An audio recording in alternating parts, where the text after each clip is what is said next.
Berikutnya, Bapak Ibu, kita akan mendengarkan bersama sambutan sekaligus pembukaan oleh Wali Kota Cirebon yang dalam kesempatan kali ini diwakili oleh Asisten Perekonomian Setda Kota Cirebon kepada Bapak Dr. Randos Sumanto. Disilakan. Baik, Assalamualaikum warahmatullahi wabarakatuh.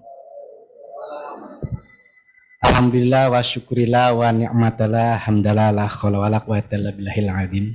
Tentunya kita selalu panjatkan puji syukur kehadirat Allah Tuhan yang Maha Kuasa, yang Maha Esa, yang memberikan nikmat kepada kita. Kita berkumpul di ruangan ini. Ada pakar, ada narasumber, ada pelindung, ada pemerintah, ada tripartit, dan ada pengurus. Termasuk juga operator yang jelas. Yang jelas saya hormati, yang banggakan, itulah merupakan suatu awal yang baik karena lengkap kita Pak Ketua DPK Kota Cirebon, ya Pak Haji Sutikno, SMM, terima kasih Pak. Termasuk juga para narasumber kita nih, pakar-pakar dari Pak Peri, kemudian juga Pak Solihin, dan juga nanti sebentar lagi datang dari BPJS, ya, Ketenagakerjaan. Dan yang saya sampaikan di sini adalah para pengusaha, baik pemula maupun juga yang sudah berusaha ingin mengupgrade dirinya tentunya. Sebelumnya kami memohonkan maaf kepada Bapak Ibu semuanya, wabil khusus Pak Tikno, Pak Wali kebetulan nggak bisa hadir Pak. Termasuk juga kebetulan Pak Sekdanya juga, Bu Wakilnya juga. Wah, luar biasa hari ini nih. Kalau padat mah padat, dedet, rudet, dedet gitu aja lah. Gitu. Sampai pas terakhir hari sekarang sudah tidak bisa dibagi lagi Pak. Sampai bahkan beberapa kepala bagian dibagi tugas-tugasnya. Jadi mohon maaf barangkali Pak Wali nggak sempat hadir di sini. Sedianya beliau yang ingin hadir langsung. Dan tentunya Bapak Ibu, saya mohon izin agar membacakan sambutan beliau. Karena memang saya diamanatkan untuk membacakan, tapi nanti di akhir saya akan sedikit memberikan bukan pengarahan, tapi memberikan informasi-informasi. Karena kebetulan saya datang di sini itu tidak sendiri. Yang pertama, sesama di pemerintahan Bapak Ibu supaya tahu juga, karena memang partnernya Bapak Ibu semua. Yang pertama adalah PLT Kepala Dinas, ya, Tenaga Kerja. Betul Pak Tri berdiri Pak Tri supaya kenal semua. Nah, ini Pak, nih, ya kan? Nanti kalimat terakhir lah, kalimat ya Pak ya, tenang ya Pak ya. Kemudian yang keduanya adalah Kepala Bagian Perekonomian. Nah ini Pak Sandi. Nah ini Bu. Ini juga partner-partnernya Bapak Ibu sekalian. Kalau Bapak manfaatkan, kalau enggak ya sudah berarti bukan partner kan gitu kan. Ya Pak itu ya. Mohonkan izin saya sampaikan sambutan Pak Wali. Hadirin yang saya hormati, yang sebagian, puji syukur kehadirat Allah Tuhan yang Maha Kuasa yang sepatutnya senantiasa kita sampaikan karena memang berkat rahmat ridhonya kita sehat walafiat kumpul di sini, dan tentunya semoga senantiasa tercurahkan ya kepada junjungan Nabi besar Muhammad SAW, termasuk di kita dengan keluarga, sahabatnya, dan kita juga sebagai pengikutnya sampai akhir zaman tentunya. Atas nama pemerintah daerah Kota Cirebon, Wali Kota Cirebon mengucapkan terima kasih dan apresiasi yang tinggi kepada seluruh pihak yang terlibat dalam penyelenggaraan kegiatan ini, khususnya Apindo Kota Cirebon. Semoga kegiatan ini dapat memotivasi dan menumbuhkan semangat generasi muda untuk menjadi pengusaha dan berkontribusi bagi peningkatan perekonomian Kota Cirebon secara makro. Hadirin yang berbahagia dan insya Allah selalu mendapatkan kebahagiaan Allah SWT. Pengusaha atau entrepreneur merupakan individu yang membangun dan mengembangkan bisnis. Mereka menggabungkan berbagai faktor produksi untuk menciptakan usaha dan bisnis baru yang menguntungkan. Saya perlu menyampaikan bahwa entrepreneur sendiri merupakan faktor produksi yang penting dan aspek esensial dari kegunaan ekonomi pasar bebas. Para pengusaha lazimnya memiliki kemampuan untuk mengubah cara seseorang hidup dan bekerja. Berhasil, inovasi yang mereka kembangkan mampu meningkatkan standar hidup. Di samping juga menciptakan kekayaan dengan berwirausaha. Mereka juga menciptakan lapangan kerja serta berkontribusi pada pertumbuhan ekonomi. Dari sudut pandang peningkatan ekonomi, pengusaha adalah instrumen yang sangat penting dalam menciptakan perubahan sosial hingga mendorong inovasi kreatif. Hadirin yang berbahagia, pengusaha merupakan salah satu unsur pendidik ya dalam peningkatan ekonomi suatu negara. Di Indonesia sendiri jumlah pengusaha masih terbilang rendah. Rasio wirausaha di dalam negeri masih sekitar 3,47%. dari total populasi penduduk, berarti sekitar 8,06 juta jiwa sebagai pengusaha. Jumlah tersebut jauh dari negara-negara tetangga kita, seperti Malaysia, Thailand, Singapura. Sebagai contoh, Malaysia memiliki tingkat kewirausahaan di angka 4,74%. Sedangkan Thailand berada di angka 4,26%. Singapura menjadi negara Asia Tenggara yang memiliki rasio kewirausahaan tertinggi, yaitu 8,76% dari jumlah penduduk secara kewirausahaan. Meski tingkat kewirausahaan di Indonesia masih rendah, rasio ini sudah berada di atas standar internasional, yaitu sebesar 2%. Masih jauh di bawah indikator sebagai negara maju yang mensyaratkan jumlah pengusaha berada lebih dari 14% dari populasi penduduk. Oleh sebab itu, pemerintah daerah Kota Cirebon berkomitmen untuk mendorong para generasi muda Kota Cirebon untuk menjawab tantangan ini. Indonesia akan mendapatkan bonus demografi pada era 2030-2040. Nanti jumlah penduduk usia produksi 15 sampai 64 tahun lebih besar dibanding dengan usia tidak produktif di bawah 15 tahun dari di atas 64 tahun. Bonus demografi tersebut ya harus kita sambut dengan baik serta dengan peningkatan ekonomi yang lebih baik lagi. Untuk itu pada kesempatan yang sangat baik ini saya ingin memberikan motivasi bahwa saudara-saudara sekalian harus semangat untuk menjadi pengusaha. Sebab pengusaha muda merupakan salah satu ujung tombak negara dalam meningkatkan kualitas ekonomi. Saya ingin menyampaikan 3 peranan yang dimiliki oleh pengusaha muda terhadap peningkatan pembangunan ekonomi nasional. Yang pertama, berperan sebagai inovator.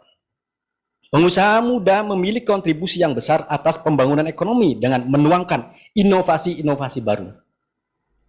Mereka akan menganalisa setiap peluang dan kesempatan sehingga akan lahir ide-ide kreatif yang baru tentunya. Disinilah dampak pengusaha untuk dapat menciptakan lapangan usaha dan lapangan kerja yang baru untuk bisa menyerap lebih banyak tenaga kerja. 2. Berperan sebagai pengambil risiko. Dunia wirausaha akan identik dengan risiko. Karakter usahawan ialah berani menghadapi risiko dan menanggung risiko dan tantangan. Mereka akan beradaptasi dengan perubahan, mencari alternatif baru, berinovasi, menciptakan terobosan baru, dan mengembangkan ide untuk mengkombinasikan, memanfaatkan, memaksimalkan, dan memberdayakan sumber-sumber ekonomi yang ada. Ketiga, berperan sebagai pengambil keputusan. Dalam proses pengambil keputusan, pengusaha harus mencermati, mengidentifikasi, memahami, mengkalkulasi, menganalisa, mengevaluasi setiap opsi dan alternatif solusi yang akan diambil. Dengan kemampuan pengusaha dalam mengambil keputusan akan berdampak pada masa depan usaha maupun organisasi yang dijalankan. Secara teknis dan lengkap, hal-hal tersebut saya yakin akan lebih dielaborasi oleh para narasumber yang saat ini sudah hadir di tengah-tengah Bapak Ibu semuanya. Ikuti seminar ini dengan baik, tertib, dan serius agar informasi dapat diperoleh secara utuh dan dapat ditetapkan pada aksi-aksi nyata sebagai seorang pengusaha. Oleh karena itu, mari Bapak Ibu sekalian ya, yang beragama Islam dengan mengucap basmalah, yang beriman lain menyesuaikan. Mari Bapak Ibu sekalian, dengan mengucap Bismillahirrahmanirrahim, Seminar Nasional Kiat Sukses Menjadi Pengusaha yang diselenggarakan oleh Dewan Pimpinan Asosiasi Pengusaha Indonesia Kota Cirebon secara resmi saya nyatakan dibuka.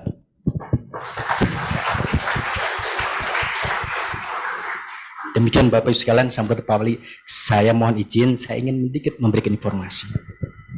Karena kebetulan Bapak Ibu, saya yakin terutama yang pemula, kalau yang sudah pakar apalagi beliau-beliau ini para narasumber kita ini sudah berikutnya luar biasa dan memang sudah ada di benak pikiran idenya dan juga tindakannya. Karena apa? Dengan Undang-Undang 11 tahun 2020, klasifikasi usaha sudah berubah Bapak sekalian. Ini pun bagi pemula terutama. Ya.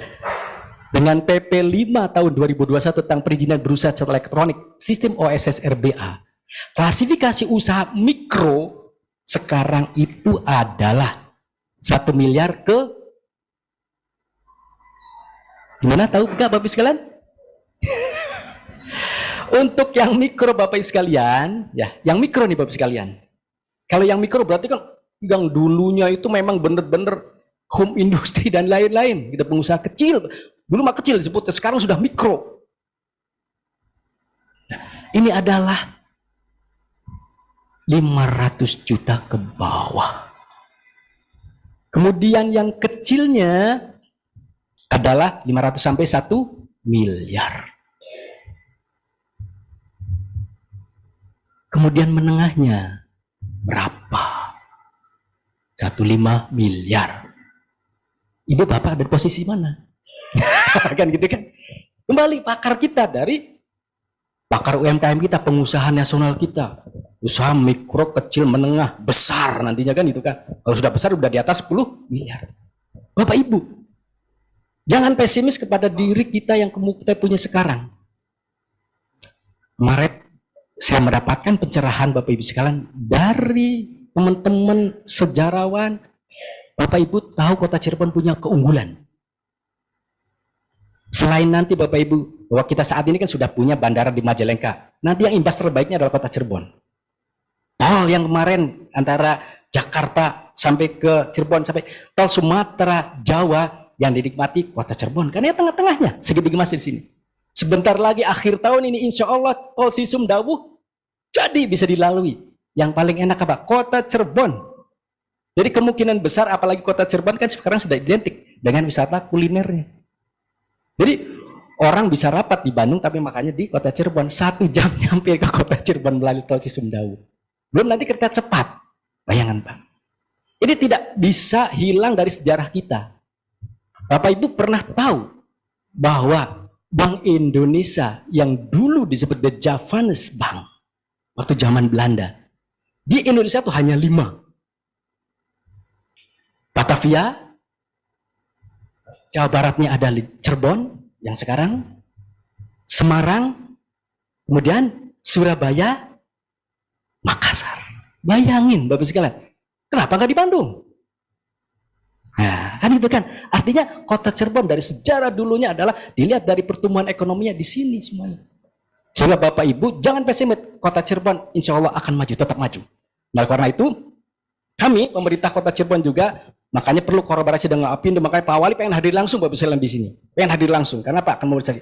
Dan kita selain pemerintah nasional itu sudah akan mempermudah perizinan berusaha secara OSS RBA, tapi di antara KBLI yang ada di OSRBA itu ada jenis usaha, non usaha, termasuk juga yang PBU punya, tidak ada di OSRBA. Akan kita buatkan di kota Cirebon aplikasi Silangit PTSB.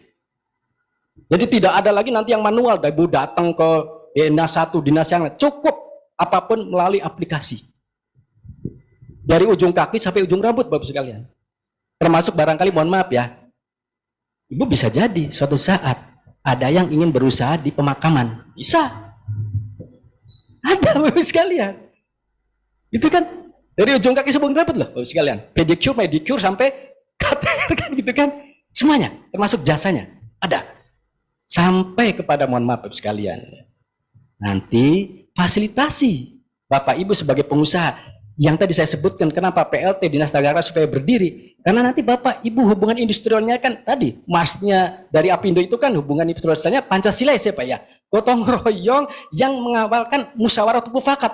Ada permasalahan industrial dengan tenaga kerja, Patri yang memfasilitasi, termasuk juga nanti ada pengesahan peraturan perusahaan, nanti tidak perlu lagi manual datang kepada Disnaker, cukup melalui ya aplikasi PTSP, Silangit PTSP. Itu Bu, Bapak. Jadi semua kita kembangkan ke sana. Tidak boleh lagi nanti kita menggunakan manual, harus mulai digital. Ya Bapak sekalian. Nah itu beberapa kemudahan dan juga insya Allah Pak Wali Kota beserta jajarannya ingin mewujudkan itu demi kemajuan Kota Cirebon. Dan mari Bapak sekalian dengan niatan lillahi ta'ala, karena tadi diawali dengan Bunten Mbak Novi ini sebagai MC, Pak kita dengan semangat 45. Apa sih semangat 45 itu diwujudkan dalam lagu kebangsaan Indonesia Raya. Bangunlah jiwanya, bangunlah badannya. Jangan bangunnya badan dulu kemudian jiwa. Orang lindur itu badannya dulu jalan, Pak. Jiwanya belum jalan. Sehingga apa? Lintap-lintut itu yang diminum apa, yang diambil apa, nggak tahu kan? Nah, kita pengusaha tidak begitu. Jiwanya dulu, baru badannya. Insya Allah, barusan dengan niatan lillahi ta'ala, mari kita song-song, kita nikmati kegiatan ini dengan baik. Dan insya Allah, para Bapak Ibu sebagai peserta dan juga narasumbernya, insya Allah sama-sama membawa berkah, membangun peradaban baru pengusaha muda dan pengusaha kota Cirebon yang lebih energik, elegan, dan insya Allah diridhoi Allah Subhanahu wa Ta'ala. Terima kasih, mohon maaf atas kekurangannya. Saya akhiru kalam billahi taufik wal hidayah. Wassalamualaikum warahmatullahi wabarakatuh. Waalaikumsalam warahmatullahi wabarakatuh.